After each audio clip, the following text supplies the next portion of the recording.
Hello and welcome to episode 9 of the OSU Mapcast. I'm Cinnabun, and in this episode, I'm here with Taiko BN Incandescence. How's it going, man? I'm doing pretty well. How about you? I'm doing good, man. We just busy day today, you know? Yeah, I had a busy day as well. I was at work for a little while. Corona, it's crazy. Dude, tell me about it. But, okay, so getting first started into here, how did you first get into OSU? So I've actually been on OSU for 5 years now, as of like 4 days ago. It's crazy, celebrating 5 years of this crazy game. But Insane. my brother actually got the game on his computer when I was young, and he always bugged me because he knew I was like one of the musical ones in the family. He's always bugging me like, yeah, you need to try this game, you need to try this game, you need to try this game. I didn't try it for a while because I had a potato PC. But eventually I got like a less potato PC, and I was able to get it on there. I gave it a shot. I went straight to Mania because it looked like Guitar Hero. Right. But I remember he had one of his friends over, and they were talking, and they're like, you know what? They were talking about a Taiko Mania hybrid. And like, it's not as hard as a Taiko. So I was like, Taiko must be hard then. So just to try to impress people, I went and played Taiko, and I just stuck with it because I thought it was fun. So you like Taiko more than Mania? Yeah, I find Mania, it's weird because I started on Mania, but I find Mania to be the most boring mode of the four. Oh, really? I know like that's gonna offend a lot of people, but I do find it to be the most boring. Nah, that's fair. Did you ever play like Standard or anything, or just been with Taiko? I played mostly Taiko. I played a little bit of Catch. Here and there, still do play some Catch. Never played Standard, not because I think it's boring. I love watching like the World Cup for Standard. I just don't really like playing it. Nah, that's fair. You just enjoy Taiko more? Yeah. Fair enough. And what are some things you do outside of OSU? Honestly, I don't really do much. I kind of just sit at home. I have school. I major in economics. I have a minor in Spanish. I'm getting a minor in Spanish. I don't already have one. Oh, cool. Um, Also impressive. I go to work like I did today. Come home. Usually on my computer. I'm usually playing OSU, playing Overwatch. Listening to music. Mostly just random things. Not anything huge. Yeah, that's fair. Just on that OSU grind. Exactly. Nice. How did you get started into mapping then? As for mapping, I think it was a long. Man, it was so long ago, I don't even remember how exactly it started mapping. I remember what my first map was. My first map was this really, really funny Japanese commercial I remember seeing on YouTube. And I still have it uploaded, but after I mapped that, I mapped it. I'm sure a lot of people do it, where they just map random stuff that they hear that they like. And then after a while, I was like, okay, you know what? I think I can get through this. I think we can rank a map. And I ranked a map. I can check right now. I think it was about 3.5 years ago. Did you rank the Japanese commercial? It did. I wish I could, but there's no way that would get ranked. There's just fair no enough. way. Right. And so for those who aren't as well versed into Taiko like I am, what are like some major ways that mapping and modding are like different in Taiko compared to like other modes like Standard, Mania, etc.? Taiko modding and mapping, it's way simpler than any other mode, which is why a lot of people enjoy taking up Taiko mapping, because it's seriously just placing two colored notes on a timeline according to the rhythm. But as far as it goes for me, at least, the reason why it's very different. In Standard you have so many different aspects of mapping that I honestly don't even know what they are. I know that you have like aesthetics, and I know that you have movement and all that, but I don't know anything about it. Yeah. I also know that in Catch you have a lot of it is movement based. There's not much aesthetic there. I mean, there is some. I don't know anything about Mania mapping because I don't want to say care because it sounds really mean, but I don't like take interest in that mode at all, so I never really like learned anything about it or heard anything about it. And then so Taiko, it's seriously just patterns and SVs, and that's really it. And the thing is though, with those patterns, it's for me, I'm a lot stricter when it comes to these things. I want to make sure that there is flow. I want to make sure that what you're mapping is possible. So I feel like we have trended in. I don't want to start ranting, but I feel like we've trended into an age where those kinds of things have not become as important, where things are seen just black and white. Do they follow the ranking criteria? Yes or no? Okay, passed on to ranked. That shouldn't be, at least in Taiko. I don't know about the other modes because they're much more complex, but in Taiko it shouldn't be that way because the mapping is so simplistic. It's so easy to understand that if you want to move on to the rank section, what will differentiate the maps that are in ranked from the maps that are in graveyard or the maps that are in pending, or even some of the maps that are in loved, is the mastery of things like how well does your map play, how pretty does it look in some cases, and I feel like those things are so much harder to master in Taiko than they are in other modes, except maybe standard because of how open-ended the editor is for that mode, but it's very, very different, much more simplistic, but because of its simplicity, it leaves room for, at least me, I'm very well known, me, for being more strict on some things. I feel that. Or sort of like different ways of like getting aesthetics and like patterns out there instead of like a compared to like a standard map, which is a lot easier. Oh yeah, it's a lot easier than Taiko. And are there like any difficulties in Taiko with like song representation since there aren't as many rhythmic options compared to like the other game modes? Yes. A lot of people, I've heard a lot of people in standard like to get, not mad, but they like to call out Taiko because we have better song selection, but I actually love pop music. Anything that has like a lot of vocals, a lot of background music that just has a lot of held notes, even if it's like really slow, it's really hard to do that in Taiko because once you get into higher BPMs, I would say 220 plus, it gets into the point where those held noises, they can be improvised and it makes more sense. But underneath 220, you get into this weird area where those held noises, if you improvise over them, you're clearly just mapping to nothing. That's the issue, because when you have standard and even in catch and mania, you all three modes have a way to signify like this is like a long note, quote unquote. You have a slider, you have a slider in catch and with those little droplets, and you have like a slider in mania where you just hold down the keyboard. You don't have that in Taiko. We have sliders, yeah, but you bash your keys like a drum roll. Or spinners, and you also bash your keys. So there is nothing where you can just hold down the buttons and allow it to the song to do its thing. So that poses a lot of limitations on what you can map, especially if you're trying to look to map like Western pop or anything with vocals. But luckily for me, I'm a huge fan of electronic music, and that doesn't really happen. So I just go after the electronic music with my mapping. Yeah, that makes sense. So what are like some maps that like, or a way that you do it that mapping held notes well? Honestly, I don't think you can map held sounds. It's very difficult. Usually it depends on the BPM. The slower you get, you just can't. Like underneath, I would say 160-ish. Like don't even try. Just impossible.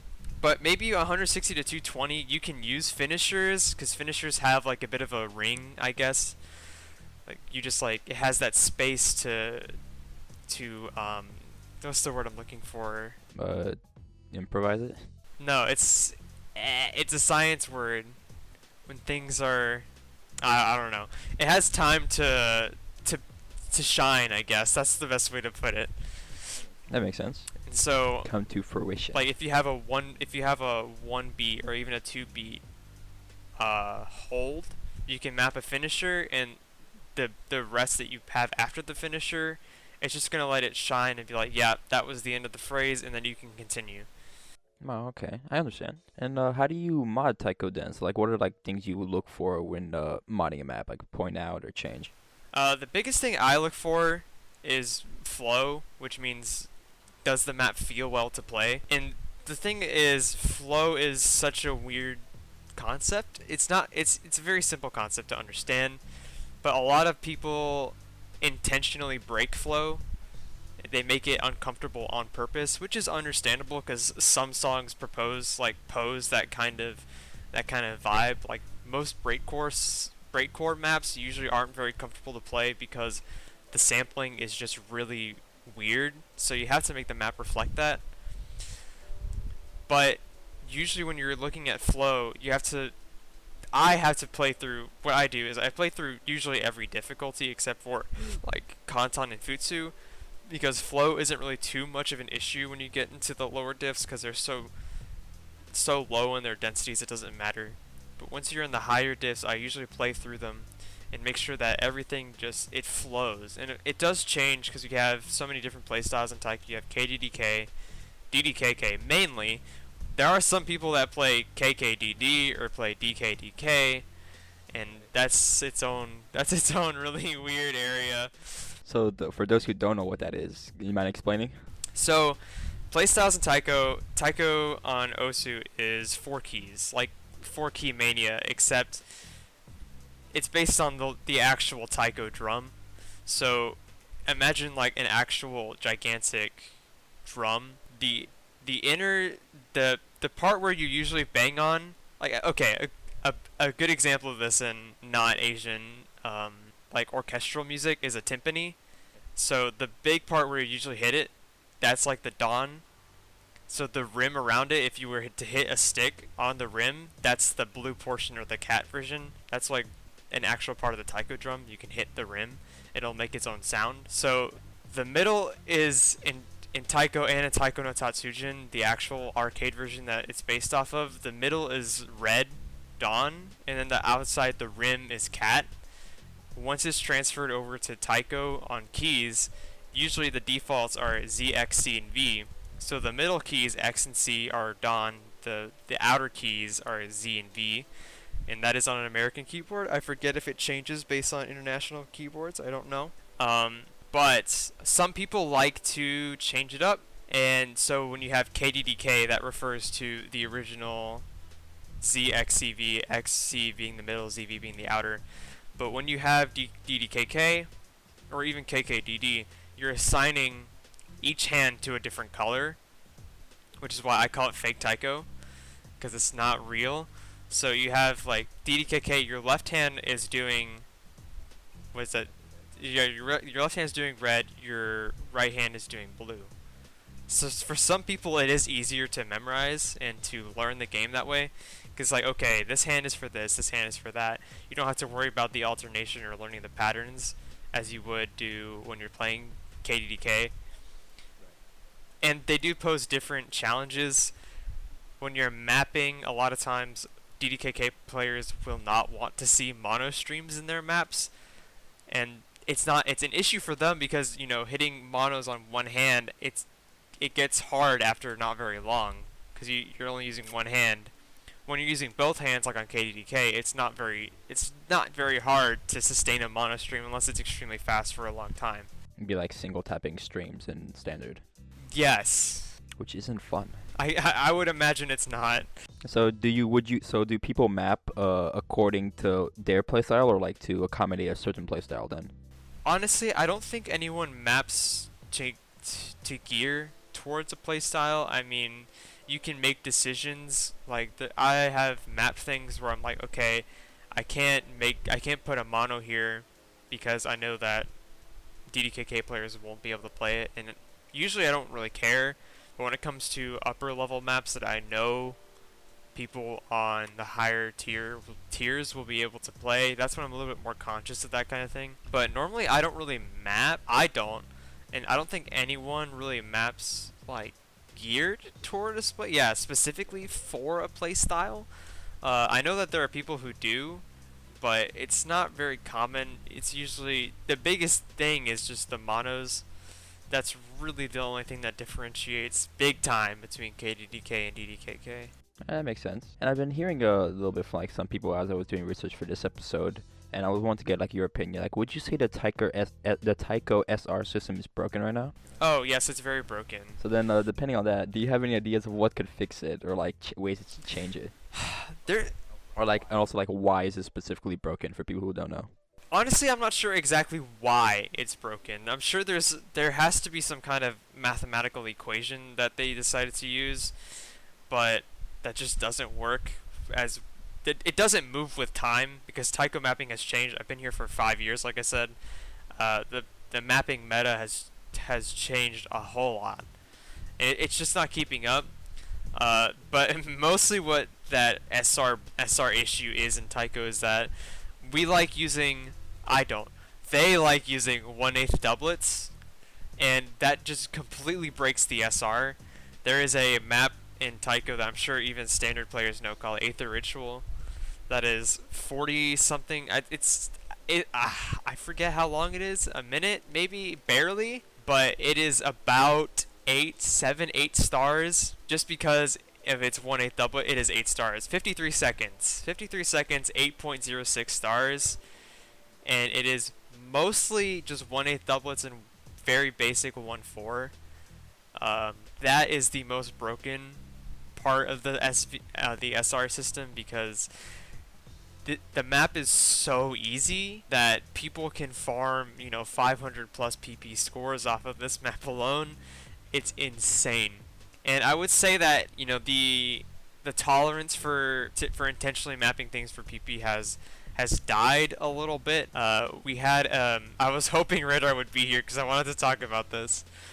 He mapped 2 maps called, one was Beggars and the other was Hideaway My Heart. Both maps had 1/8 doublet usage. One of them I ended up vetoing because the community was extremely upset about it, and it was so bad that I was like, okay, I think that we've reached a tipping point where people are actually getting kind of sick and tired of people doing this. So I did veto one of his maps. The other he took down himself and remapped. The one I vetoed hasn't been remapped yet, so it is still currently blocked from being ranked. But I think we've reached that tipping point. I'm not sure, but it seemed like once again people were really angry about the fact that those 2 maps were mapped. They were not, because Radar's not that kind of person. But it has that feeling of just, this is made only for PP. And I think the Taiko community is starting to get sick of it. So that's number 1. Number 2, this isn't too much of this wasn't too bad, but it started a long time ago. 1416 is kind of broken. It does increase the SR a lot. Not so much to the extent of 1/8, and some 1416 is still difficult, but it does end up. Some people say it is. There are some maps like XU and Last Fortune. Those were the first 2 honest farm maps I think that came out of my time at least, that are just heavy 1416 usage, and in some cases it's easy for some people. I couldn't FC it, so I didn't see it as farm, but for some people it is a lot easier. But the biggest issue with Taiko SR is the 1/8. There have been many attempts to fix it. I don't know how to fix it because I'm not exactly sure what equation they're currently using. I'm not sure why 1/8 is weighted so hard when it's actually not. I just think that 1/8 doublets, any of those kinds of doublets are not hard. It's very easy to do that generally. No matter what the snapping is, 1/1 to 1/16. It does not matter. Doublets are not hard. But I mean, even then, I think there's just a bit, and also speed is underrated because one of my maps is actually in TWC Grand Finals now. It's 334 BPM, and it's 6, and it's mid lower 6 stars. Not many people can FC it. And a lot of the 1416, a lot of the 1/8 farm maps are rated a lot higher or harder than that map, when comparatively the 334 is a lot harder. So that's another thing that's a little weird about the system. So I guess just you'd make speed be weighted more.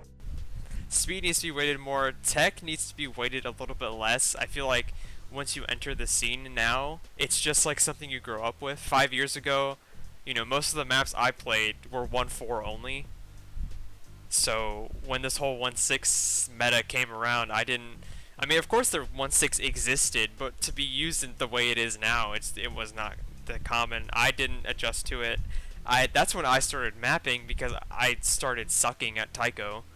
So I was like, all right, I'm gonna just be behind the scenes and make maps for everyone else because I can't keep up with this meta. And then 1/8 needs to be demolished. It shouldn't weigh anything. You know what? I don't know anything about Taiko, but you know what? I agree with you. Alright, and so I guess moving on then. So what are some like big ways the Taiko community specifically are different from like the other game modes, like in their community surrounded by that? Oh, that's a that's a funny question. So the Taiko community has, unfortunately, it has a stigma of probably being the most toxic community. Really? I mean, if you take into account community size, standard I know and have heard that is also a toxic mode, but that's because standard is played by over 100,000 people. Yeah, it is a lot larger than the other modes. It's much. Yeah. It's an extremely large mode. Taiko is tiny, so once you have the amount of toxic individuals equal to standard, roughly, I would say, in a much smaller community, it's just more potent, so to speak. Yeah, it just shines out more. Yeah. Okay. So we have that reputation. Is Taiko a toxic community overall? No. Yeah. No, I don't agree. We are nice. There are many nice people. Definitely. I mean, I would say a neutral reputation, because although I'm a very nice person, I have that reputation of being the guy who will veto your map because it has PP stuff in it or because it has this in it. I'm one of the strictest Taiko BNs right now, so I have that people who don't like me just because I'm not letting their map be ranked kind of thing. Hey, sometimes you just gotta do what you gotta do. Yeah, I mean it doesn't bother me, and I am abrasive kind of, so it's not just that. I'm a little abrasive. Overall, I'm a very nice person though. I promise. But I see. even beyond me, most people in this community are very nice. It's just we have people in our community who stand out as being very toxic, very insane, honestly, in some cases. And some people I think in Taiko, the tendency to let ranked maps, the tendency to let the PP eat up like your self-worth and your life. For some reason, I think it runs more rampant in my mode, and I can't say that's true or not because I'm not in the other modes. But it's just it's a weird community. I think that's the best way to put it. Yeah, fair enough. I mean, hey, you're always gonna have toxic people in any large community. Yeah, you are. But the whole community at large is, there is very nice people in this game. Yes, the Taiko community at large is, if you're mapping, there are many people who will reach out. They will be happy to help you. Just a few names that will come to mind are people like Green Shell, people like Raiden that have been around for a long time. Yeah, And shout out to them. yeah, they will always help you. There's hundreds and even thousands of people like that in the community. It's just we have those staple names in the community where it's an issue. Nah, that's fair. And so being a BN in Taiko and so there's a lot less BNs in Taiko than compared to something like standard. So would you say like the community or like the group of BNs is a lot more closer together, or like you guys like are more friends, or how does that work out being in Taiko? Okay, so I've been in the BN twice. The first time I was in the BN, it was September 10th, 2017. It's because I have it pulled up. I don't have a great memory. I was in the BN for a little less than a year. That first tenure I had, I would say that we were very tight. We were very family-like. Even over the entire BNG, I would say that through all four modes, we were all very close. Very, very. It was really like a family kind of thing, and it still exists today. It's just I feel like there's much more division, at least in my mode, because there are BNs who, like I said earlier, who have that black and white kind of attitude where, okay, check, it follows the ranking criteria, it goes on to ranked.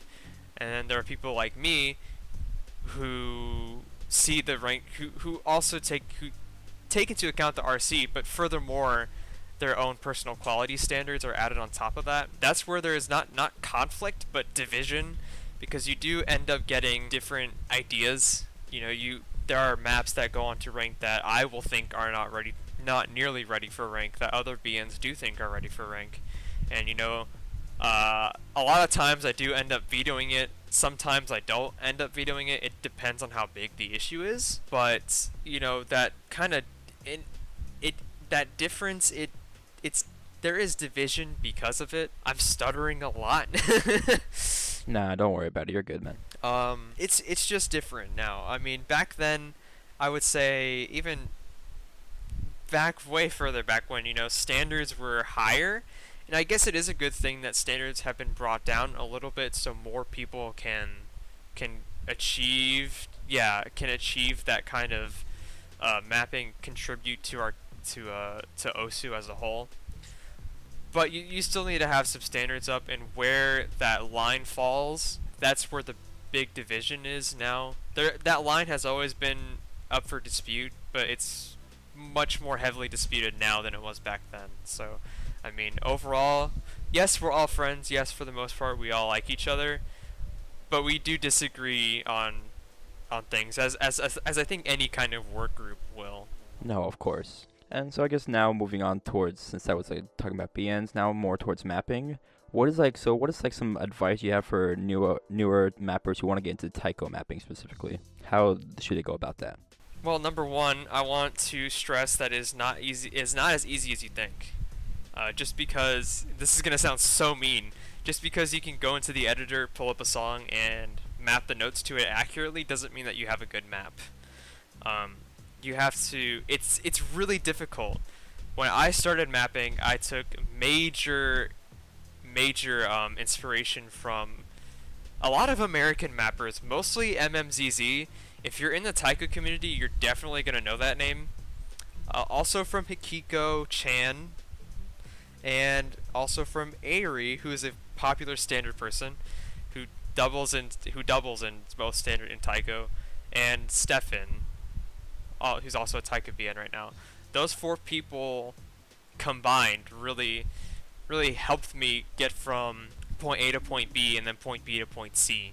So it's important. Number one, you need to be able to understand the ranking criteria for our mode. It's very basic. It's not very long. Number two, I think you need to understand how to play Taiko. I would say up to at least 4 or 5 stars, because if you don't, then you're not going to know how those patterns feel when you're playing them. So you could map extremely uncomfortable patterns and you really wouldn't know it until you had someone else play it.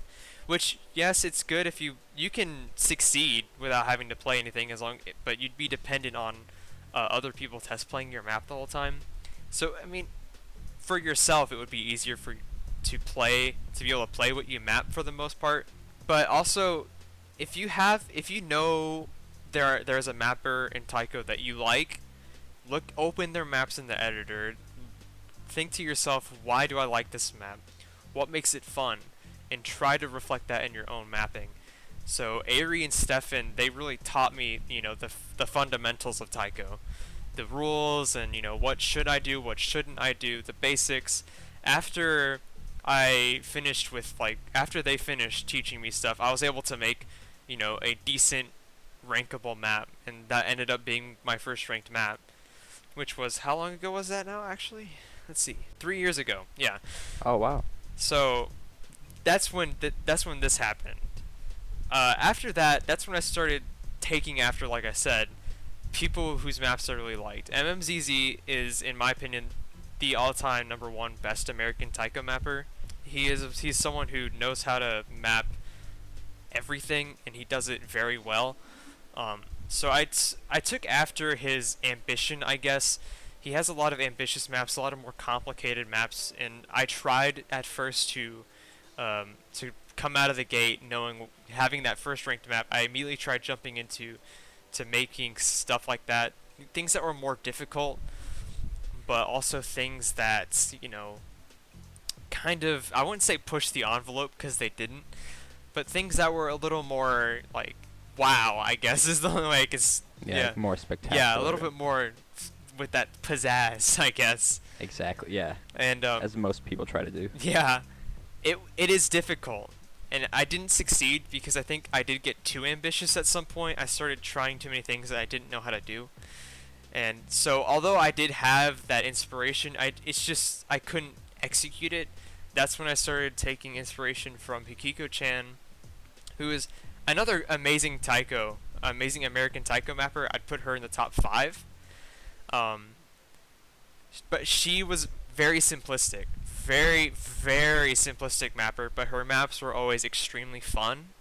So I was like, okay, so now that I know how to map Taiko, what I need to do is figure out how to make things play very fun like Hikiko's, but also add a layer of pizzazz from what MMZZ would do.